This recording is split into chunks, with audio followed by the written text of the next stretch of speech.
आणि आता काँग्रेसमधून एक महत्त्वाची बातमी या क्षणाची आपल्यापर्यंत येत आहे।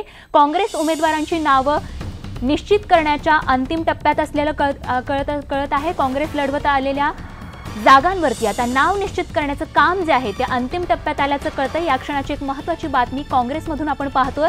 काँग्रेस उमेदवारांची नावं निश्चित करण्याच्या अंतिम कामाला आता या ठिकाणी वेग आला असून 25 फेब्रुवारीपासून या ठिकाणी स्क्रीनिंग कमिटी देखील होणार आहे। दिल्लीमध्ये या संदर्भातली ही स्क्रीनिंग कमिटी होणार असून त्याआधी महाराष्ट्रातील उमेदवारांची नावं अंतिम करण्याचं काम आता अंतिम टप्प्यात आलंय।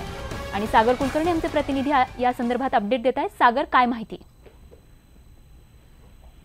स्वाती, 25 तारखेला दिल्लीमध्ये एक महत्त्वपूर्ण बैठक होत आहे। तत्पूर्वी काँग्रेसच्या कोट्यामध्ये ज्या काही जागा आलेल्या आहेत राष्ट्रवादीला सोडून त्याच्यामधील उमेदवार हे अंतिम ठरवले जातील अशी समोर माहिती येते। विशेष म्हणजे सगळ्यात क्लिष्ट प्रकरण जे आहे ते नगरचं देखील अद्यापही सुटलेलं नाही। काँग्रेसला राष्ट्रवादीच्या कोट्यातली जागा हवी आहे नगरची, पण राष्ट्रवादी अद्याप देण्यास तयार नाही। पण दुसऱ्या बाजूला मात्र मुंबईमधील बहुतेक सगळ्या जागांचा विषय तिढा सुटलेला आहे। प्रिया दत्त यांना परत मनवळणी करण्याचा प्रयत्न दिल्ली हायकमांड करेल अशी माहिती समोर येते। आणि सगळ्यात महत्वाची गोष्ट म्हणजे संजय निरुपम हे स्वतःचा मतदारसंघ सोडून दुसऱ्या मतदारसंघामध्ये गुरुदास कामत यांचं निधन झालेले आहे, त्यामुळे त्यांच्या मतदारसंघामधून निवडणूक लढवण्याचं बऱ्यापैकी स्पष्ट दिसून येते। पण आज ही मुंबई काँग्रेसमध्ये या मुद्द्यावरून अंतर्गत प्रचंड कलह आहे।